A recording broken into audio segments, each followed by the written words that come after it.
guys, welcome back to my channel. We're going to be continuing on, because I am trying to record as much as I can right now. We're going to be continuing on prepping my nails to put on these beauties. Are you kidding? Are you kidding? They're gorgeous. But we're going to be looking at one of my old favorites from ISAGENIX. Yeah, let's check in with them. It has been months since I reacted to any of their content. Let's get straight into it. I will be fast forwarding through anything that isn't important for context or commentary, and maybe even speeding it up depending on how slow he talks. How many of you just drop a one in the chat box if you get on these calls, or you've been on a call, or you've come to us, maybe come to an event, and you just get really fired up and you're like, this is it, this is the week, I'm gonna get it go. Do you have a baby on you? Is that a baby? Okay, I'm just making sure. I was like, what? I was like, why did you do? Okay, cool. And I'm fired up, and I'm gonna reach out to 5 people a day. I'm gonna post on social 2 to 3 times a day, like I'm gonna put on an event, whatever it is.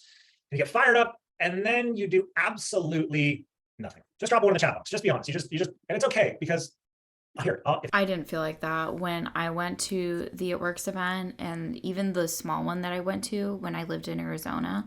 When I went home, I couldn't even like sit still in the Uber. Like, I wanted to get straight to work. I was so motivated.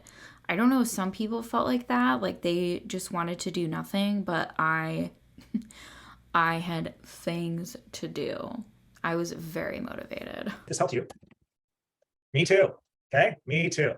Well, what happens, right? So what happens when we get really amped up about something, we say we're going to take action, and then we just don't take action? Well, she reached out to me the other day, and she said, she's just always authentic, and she's always transparent, she's always vulnerable with me. That right there. She's always transparent. She's always vulnerable with me when he's talking about one of his teammates. That, to me, is problematic, because he knows the position that he's in. He's in a power position, and he has someone in his downline. I'm assuming it's his downline, or really anyone he has influence on, I guess, who's always vulnerable with him and transparent. That, to me, in my opinion, is not a statement of, this is my friend who I do not benefit from in any way other than we have a friendship. This, to me, is a power dynamic, and a culty power dynamic. Like, as in, this man, allegedly, in my opinion, is a bit of a cult leader. Like, that is the vibe I'm getting. And I feel like that is sort of I don't know, is dog whistle the right term? But like a dog whistle to his team, that they also need to be transparent and vulnerable with him, because he goes on to say that she's very successful. So that is going to send the message to his downline, whoever he's talking to, that that's how they need to be with their top leaders or with him to become successful. Really is. She's a very successful person, and she said, sometimes what comes up for me is what I call my inner critic. So I get fired up and I get excited and I say, I'm gonna get into this whole thing, and then my inner critic gets going. So she calls it her inner critic. I call it the drunken monkey. I think we can all agree, though, that little voice is not our friend, and it's a bit of a jerk, right? It's like that song, you're a jerk. Okay? That's what I think about when I think about the inner critic. You're a jerk. So what if we did a call kind of talking through this idea of the inner critic and some of the ways in which she will either self-facilitate, or she'll work with me to facilitate, or she'll work with somebody else in her life to facilitate, to kind of work through that conversation? Because more often than not, if we're willing to ask great questions to the inner critic really quickly gets very, very, very quiet. The inner critic is kind of like a cricket, and crickets tend to get very quiet when you get close to them. They tend to shut up. Okay, so same thing in our mental capacity. When we start to ask new questions and we start to reframe some of that voice gets quieter and quieter and quieter. So what I'm gonna do is I'm gonna unmute. Okay, I'm gonna unmute Julia. I'm unmuted. And for context, everybody, someone who has spent years and years in the world of personal growth, self-inquiry, personal psychology. She's been around some world-class trainers and facilitators and things like that. And like I said, she's a very successful entrepreneur, right? So this is a person who, she's done and continues to do this work. So that's why I'm really happy to have her be able to do this with us. So why don't you kind of talk us through you're reaching out to me, and just kind of play off of what I've shared so far, and then we'll just kind of get into it to the degree that, I'll play off of you. How about that? Yeah. By the way, I texted like 20 minutes ago saying, hey, do you want to do the call tonight with me about this? Which is great. And I'm a little nervous. It's like kind of vulnerable, but it's good. It'll serve. So yeah, I sent Zach a message last week, like the night of the call after the team meeting. And it was like, if you were like, that was like kind of a butt kicking call. You know what I'm saying? Like, drop a 2 in the chat if you like felt a little bit like a butt kicking, like in a good way. You know what I'm saying? Like a little fired up, a little inspired. And I thought to myself, that was a really powerful call. And it's like, how many people on this call just experience such a powerful call and are going to do absolutely nothing this week, including myself. And so I was like, what? Or what if they got on the call and felt like how I felt, more motivated to steam clean the floors at their real job that paid them? Because that's how I felt. I would get so motivated, but like, I didn't want to sit down and send hey girl messages and create content. Like, I like doing physical things the most. Well, or I did at the time. Like, it's like I want to do something. I still have that like sort of, maybe it's like a toxic trait, but I don't feel accomplished unless I've completely beaten my body into the dirt at the end of the day. And that's when I feel like I deserve a break. This is my deal. Like, why am I on a call like this that's so inspiring? And like, what's the deal with me? And so I'm really good at coaching myself through, but I also want to make sure I'm extra clean in my inner conversations. And so anything that wasn't extra clean, I took to Zach. And so, yeah, like, I'm happy, Zach, to share like what they were and how you coached me. I mean, what do you think? Let's do that. Like, I think it's important because here's why it's important, because what's important for you all to know is you heard me give a little bit of context to Julie's background and her accomplishment. So what's really important to remember is that here's this person who's done all of this personal growth. She coaches people, she works with people, she spent, I'm sure, well over 6 figures on her own development. She's invested heavily in her own development. And yet here we are, she gets on a call last week that I do, and immediately she's challenged and triggered. And there's all these things coming up regardless of how much work. So it's really important that you understand that no matter where you are in your own personal development evolution is an infinite game. It just never stops, because the inner critic, no matter what any guru ever tells you, does not die.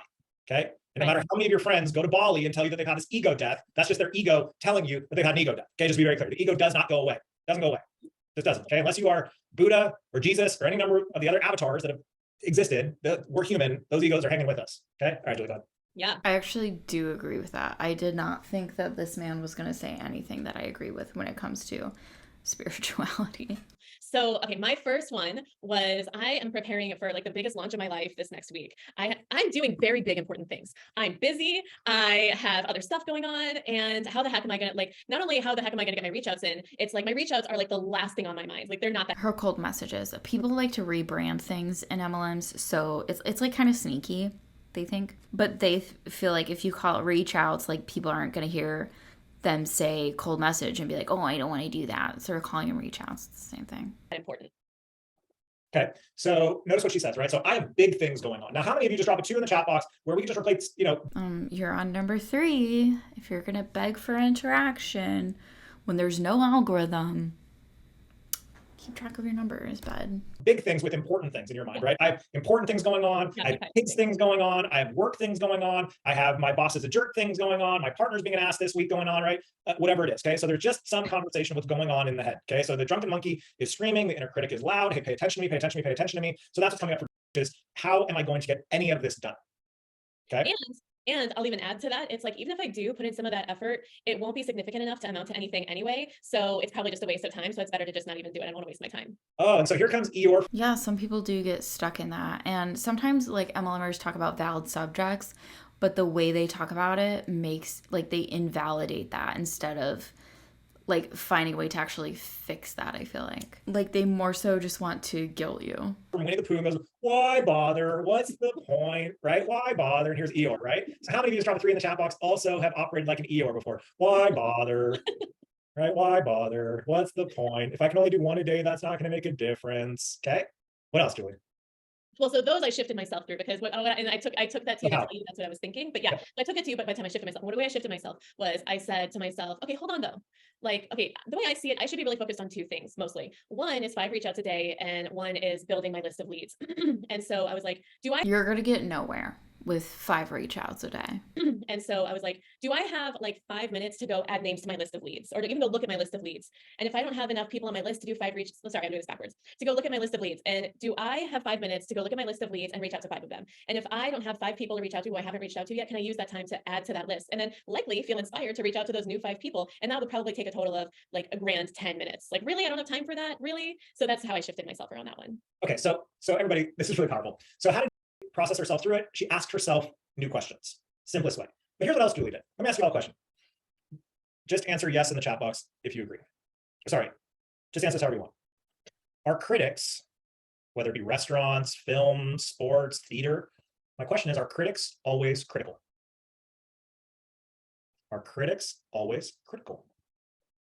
Oh my God, I forgot, because I have not looked at their content in so long. I forgot how annoying this man is, because he just says things and repeats himself for emphasis. Like, if I repeat myself, it's because I did notice, and like I honestly probably forgot what I was talking about, and I do that all the time because I am a little bit of an airhead.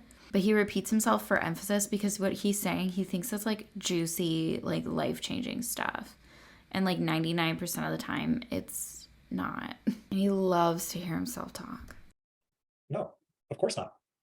Critics give a critique. Critics aren't necessarily critical because not all critiques are critical. If all critics were critical, then all Yelp reviews would be less than 1 star. All restaurants.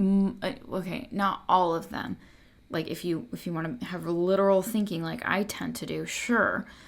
But a lot of people who write reviews write negative ones. Like, I think that's just like how it goes, because they want to make a change. Like, if you get a positive review for something, that is a big deal. Like, when I get comments in my comment section of people telling me like they're grateful or they found it helpful or entertaining or whatever, like, I love that. Like, I really do. Like, that means something to me. That's basically my review section. Would never get Michelin or Zagat rated because it would only ever be a negative criticism. So the real mind thing to work out here, to demonstrate for you, and this is really important to know, is the critic that was saying, how am I going to get this done? I don't have time. Is it worth it? Why bother? Just to be very clear, is the same critic that was asking, what happens if I do this? What's the possible result? What could the outcome be? So how many of you just dropped a 4 in the chat box? If that's kind of a new thing to consider, where the critic is a neutral party, and the critic is will ask questions based on what you feed the critic to ask. Okay, so your inner critic can either be critical or it can offer a positive, constructive amount of criticism. Okay, so then what happened next to it? And then I added to that, and I like gamified it for myself, and I made the So thing real quick, so that's important. What does that mean, gamified, for people that aren't familiar with that? So I feel like gamifying is that like serotonin hit, the dopamine hit that you get when it's like you get the like, or you get the X many like followers or whatever. So I created that sense of completion, like a check the box type of feeling in myself. And I made my objective not who says yes to me to build the business or to buy the product. I made the thing that made me happy. I did the 5 reach outs, and I'm proud and happy that I did that. And that's enough, and made it more of like an action oriented goal versus a result oriented goal. Okay. Right. That's kind of sad. So you're telling the little peons in your business, the people who were like how I was in my MLM, you're telling them to be happy with the unpaid labor that they're doing. That's what that sounds like to me. Instead of looking at the end result not being accomplished, just be grateful you sent 5 cold messages. You're going to get nowhere doing that. So here's what's important. So humans, and this isn't to be disrespectful, we're just like dogs, we're just like lab rats, we're just like mice. We work off of a reward-based system in our minds. That's how our brains work. Tell me what the reward is. I will seek out how to get the reward. I'll find a way to get the reward. They're like saying the reward is now like the likes and interactions you get on your post, not the money you're making. Shh. It's not to get people in your business. It's for the likes. Get the reward. I'll find a way to get the reward. If I'm rewarded, I'll repeat the action. I'm more likely to repeat the action. That's why parents do things like, if you clean your room, I'll give you ice cream. That's a whole other conversation in terms of what that does and whatever. But ultimately, that's because the punishment reward system creates new habits. Okay. So anyway, so I love that gamified it, because what she's really doing is she's essentially using the reverse Uno card on the ego. So you can either have the ego work against you, or you can have the ego work for you. But it says, hey, ego, we're going to make this fun, and we're going to make this something you can be proud of, and we're going to make this something that feels good for you so that you're more likely to want to repeat the behavior. Drop a 5 in the chat box if that makes sense. Okay. I don't think that's gamifying it. I think that's how people already feel in MLMs. I think gamifying it would be like if you made like a crossword puzzle, or like every time you send your reach outs, you get to like color in a page in a coloring book or something, like a section of a coloring book. All right, sweet. Go for it. One of the reasons why I even can shift into like why I can even go there also, just as a side note, is because what I've learned, and like Eden's been really working with me on this, is that the integrity and the self-worth you feel by just being in the action, like that in itself, it generates like a feeling, a conviction, an integrity, a momentum that it does result in a result. So I also am like leaning on you guys, you know, and your belief and your conviction and your strategies too. So I'm leaning on trusting good mentorship as well as part of that. Sweet.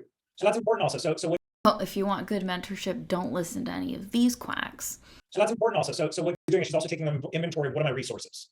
Okay. What are my resources that I can lean on that can allow me to stay committed to the things that I say I want to do? And am I willing to lean into said resources? And that's really important. One of the big things that happens for a lot of us is we say, I'm going to take action. Then the inner critic starts talking and we go, well, I don't really want to, I don't know if I should reach out to coaching on this. I don't know if I should, they're busy. I don't know if I mean a bit, blah, blah, blah, blah, blah. We create these stories. We create these stories rather than reaching out for help. And we say we're all alone in this. And since we're alone, Eeyore comes back in and goes, why bother? What's the point? Nobody cares. It's not going to make a difference. We go into that victim mode, which is I'm unwilling to go into the victim mode. So I'm going to take an inventory of what are my resources such that I can put myself in position. That's not victim mode. If you're feeling that way in an MLM, like right now while you're watching my video and you're like, what is the point of me sending my reach outs?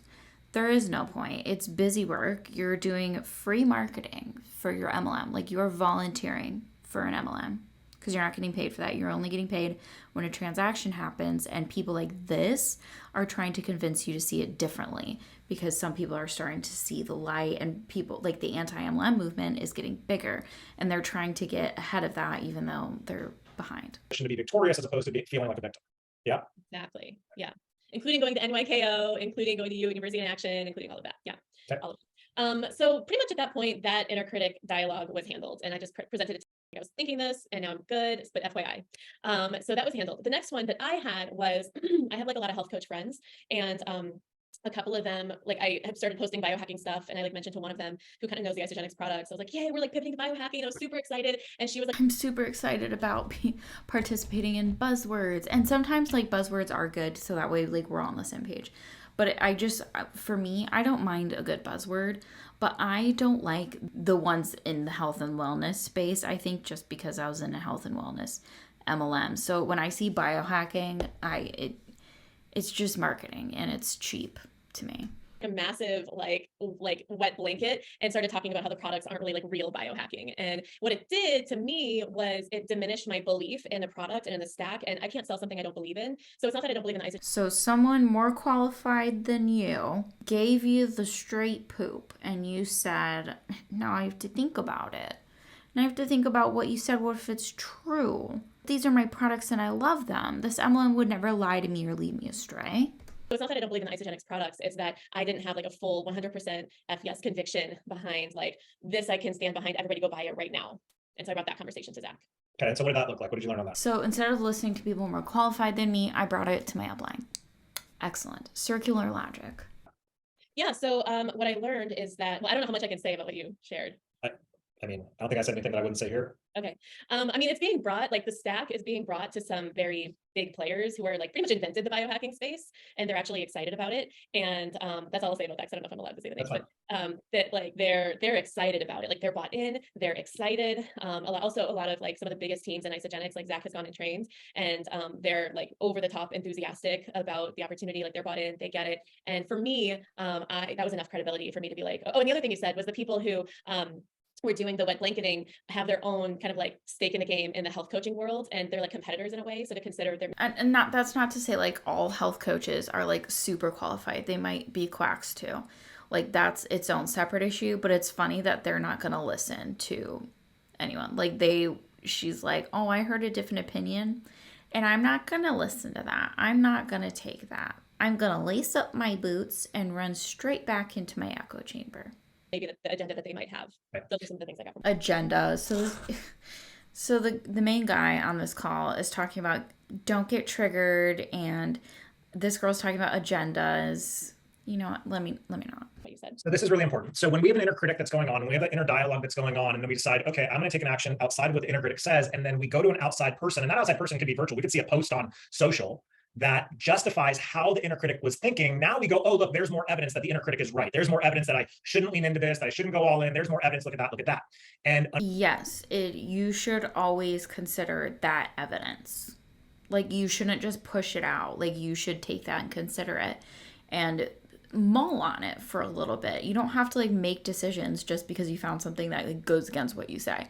Like you don't have to let that talk you out of things, because then how will you ever live?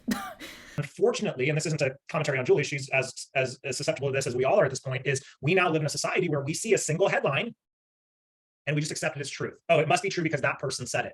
That influence. Well, no, I who thinks that? Headlines are meant to get your attention. It's kind of like us YouTubers and our thumbnails. Like it's meant, I suck at them. But like generally YouTubers make thumbnails that are going to get your attention and make you want to watch the video. Sometimes there are YouTubers who get a little clickbaity, and news titles do that as well. That doesn't mean you should just take it. Like, it might just be an attention grabber. It might not be the fact that the article is trying to talk about. Said it. Oh, they have 100,000 followers, so they must be the authority, even though they have nothing to do with said conversation, even though we don't know what the actual agenda might be for them to be taking a certain position. So the inner critic goes, look, I was right. And so we had the willingness to do is to reach out and say, hey, here's what I'm coming up against, right? What are your thoughts? And I just said, here's how I observe this. And so for that was enough. That was enough for her to reframe it. Okay. So what's also important in this process is never, please, for the love of God, even if it's me, especially if it's me, never take anything that you're told at face value, ever, especially in today's world, okay? Well, that's good. I'm glad he's saying, like, including me, not like, but you can come to me, or just like not saying it all together, because that would imply that you can come to him and just like believe everything he says. So I'm glad he is putting that disclaimer in there. His world, okay? Like, my personal approach to life is trust but verify, okay? So if it sounds— What? That's mine too. I didn't know we'd ever agree on anything. Someone's father told me that when I was in high school, and I took that and I was like, that is the most profound thing that someone has ever said to me. Like that, I use that in like everything. It's good to you, cool. But what's underneath it? And what's underneath it? And what's underneath it? And what's underneath it? And even when you get to the very bottom of what's underneath it, is it really true for what's underneath and within you? And that's what ultimately matters. Okay, but also, don't let it make you crazy. Ultimately matters. Okay, cool. And then one more thing came up for you, right? Those were the two main things, but Okay. my thinking behind this, as far as like bringing it to the team, is like, I recognize that I'm a different personality type than other people, and other people might have a very different conversation than I have. So I also just want to disclaimer, like, if you can't relate to my conversation, maybe you have your own conversation that's worth examining. So I just wanted to say that disclaimer. Well, that's a great disclaimer, and I appreciate that. And what I would say is, I don't think it's a maybe. I would imagine that every single person on here, because they're human, right, with the exception of this child, because fortunately they're not there quite yet to have to deal with this. Pay attention to this next part, bud, right? Is we all are subjected to a voice in our head. And what's really important to remember is this, and I'm gonna get a little bit deeply philosophical with you, but okay. Type in the chat box. What is this? Like what we just call this?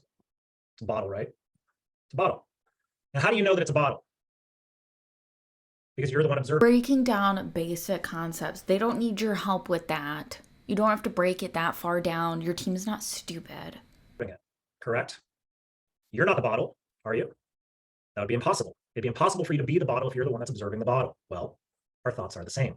If you can observe the thought, then you are not the thought. And we don't have time to get it. This is a whole deep philosophical conversation. I'm not getting into it. But what's important just about that very basic premise is, if I am not my thoughts, then who am I? Who's the one observing the thought? And that will take That can also be you. What? us down a road of spirituality and what your belief systems are and all that stuff. And again, we're not going to get into that. But from my personal experience, what's behind that thought, if I'm the observer, and again, personal beliefs, to me, I exist in a field of just pure God, love, energy. So I'm just existing from a space of pure God, love, energy, observing these maddening thoughts, observing the positive thoughts that I have about myself, observing the negative thoughts about myself. I'm just the one observing them. So why is it important to become aware that I'm the one observing my thoughts and I'm not my thoughts? Is so that way, no matter what thought comes into your mind, you don't get attached to it having anything to do with what your true value, identity, or worth are. And when you can remain in that Okay, wait, no, I see what he's saying there, and I think that's fair. He was losing me there for a second. I was getting worried. Remain in that objective experience of observing these thoughts, of observing this inner critic, you can actually start to then sit back and start to laugh at the inner critic. Yeah. That's really funny. Ha ha ha. Well, hello. You might start looking a little funky. You might not want to do that in public, sir.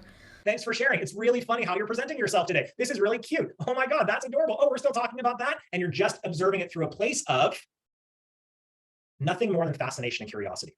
And if you observe these thoughts through a place of fascination and curiosity, rather than through fear and anxiety and a sense of ownership, like, oh, this is mine, this must be true. When you observe from a place of fascination, fascination leads to curiosity, and curiosity brings us full circle back to the beginning, which is a willingness and a desire to ask new questions. What I'm getting from this, although I think I agree with the majority of what he's saying as far as your thoughts go, it sounds like he's saying just to analyze your thoughts and rationalize them.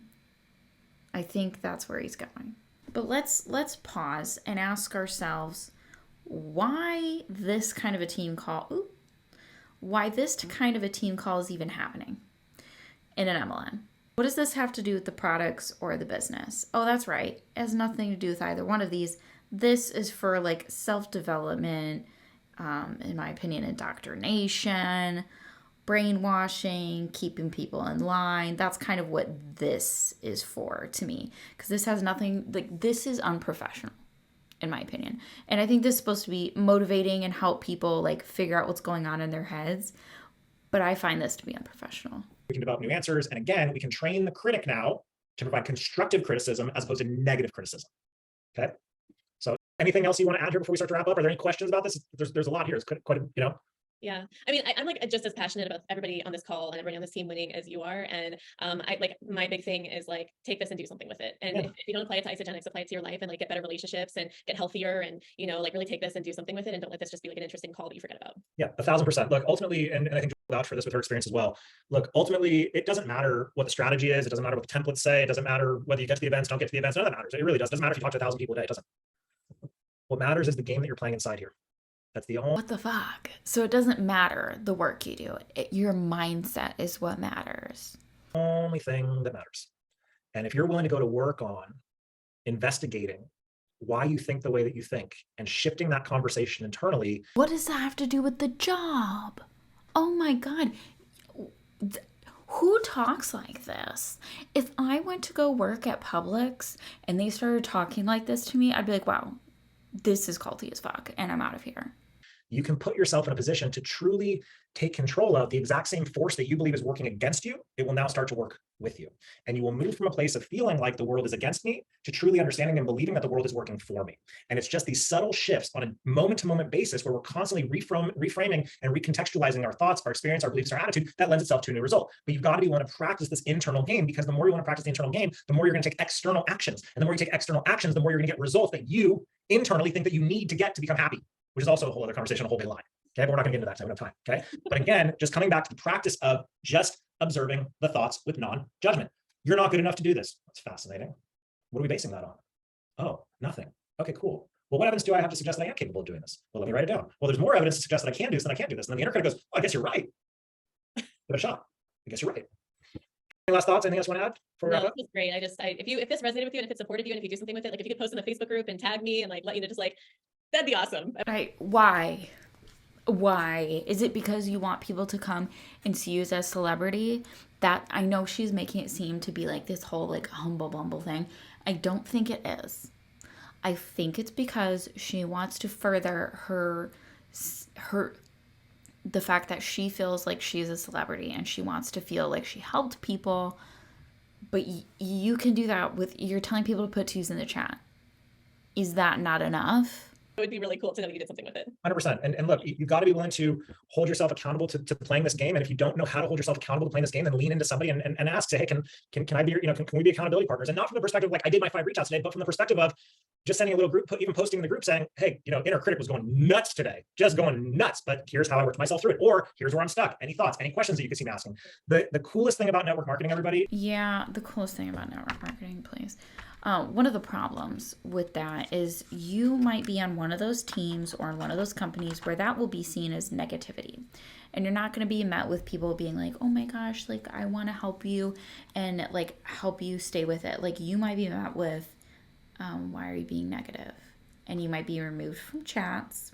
I'm just using this leftover eye cream on my hands, guys. Like, but you might be removed from chats or told to keep that in a personal chat somewhere and not in the group chat because that's negative. Coolest thing about network marketing, everybody, and I have other businesses that I operate inside of, obviously, the coolest thing about network marketing, in my opinion, is that you really have access to, and this isn't in reference to myself, it's not, you have access to world-class, remarkable training that elsewhere costs tens of thousands of dollars. Trust me, I charged another business of mine that you don't have to worry about. So like, so really like take advantage of what you have access to. And when it comes to these calls and inviting people to events, like invite them into that possibility.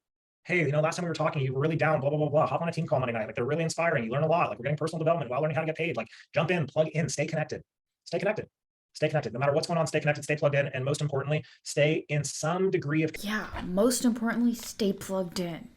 Don't quit or lose my money. Consistent action, regardless of what the voice is saying, because ultimately all the voice is really looking for is to know that it's safe to take actions that are unfamiliar. That's all.